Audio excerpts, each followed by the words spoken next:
စင်ကာပူကဟော့ကဆန်နာနဲ့ဖူကောင်ကျောင်းတည်ကောင်းစီရမင်္ဂလာပါရှင်တထွေးပဲချန်နီ page လေးနေပြီးတော့ပြန်လည်ကြိုဆိုလိုက်ပါရနော်စင်ကာပူကိုအသေးရောက်လာမဲ့သူတွေရောအလဲလာမဲ့သူတွေအတွက်ပါအစားအသောက်ကိစ္စအရေးကြီးဖုန်းမဟုတ်လားဒါပေမဲ့စင်ကာပူရဲ့ဖူကချာလူကိုရီစီယာနဲ့မတူတဲ့စီကံတွေအများကြီးရှိပါတယ်အရှက်လေးမကွဲတံငွေလေးမထီရအောင်ဒီဟော့ကဆန်နာနဲ့ဖူကောင်ကျောင်းတည်ကောင်းစီရလေးကိုဒီမှာမျှဝေပေးလိုက်ပါရနော်နံပါတ်1ဟော့ကဆန်နာနဲ့ဖူကောင်ပါကွာလေဟော့ကဆန်နာဆိုတာကြတော့အစိုးရကစနစ်တကျပေါ့နော်ဆောက်လုပ်ပေးထားတဲ့မိုးကောင်အောက်ကဆိုင်ငယ်ပေါင်းစုံဆိုရတဲ့နေရာပါများသောအားဖြင့်ဒီအစိုးရတိုက်ခန်းပေါ့နော် HDB အင်အားတွေရဲ့အောက်ထပ်မြို့အောင်တွေနဲ့ MRT ပူရာတွေရဲ့အနီးနားမှာရှိပါတယ်ဘာတွေရောင်းလဲဆိုတော့ဒီမျိုးဆက်လိုက်စင်ကန်လာတဲ့ရွေးရဟင်းတွေအဓိကရတယ်ဒီကြက်သားထမင်းပေါ့နော် chicken rice တို့တခြားခောက်ဆွဲတို့လာစာစာတေ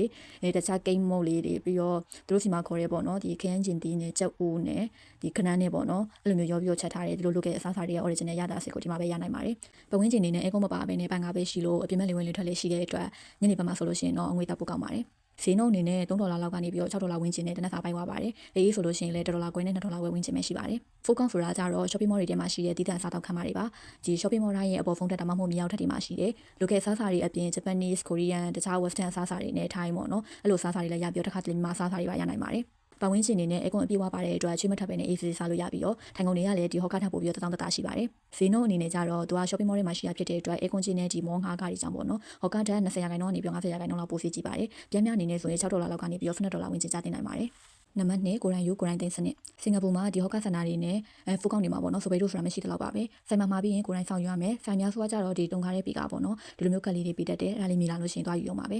စားပြီးသွားလို့ရှိရင်လည်းကိုလီမန်ကိုဒီ trade return point ပေါ့နော်အမှကိုရိုင်းပြန်သွားထားရတယ်ဒါအခုဆိုလို့ရှိရင်ဥပဒေတစ်ခုဖြစ်နေပြီမသိမ်းမဲ့ထားသွားလို့ရှိရင်ပထမစီတတိပေးခံရပြီးတော့နောက်ပိုင်းမှာတန်ငွေပေါ့နော်$300နေပြီးတော့$2000အထိပေးခံရနိုင်ပါတယ်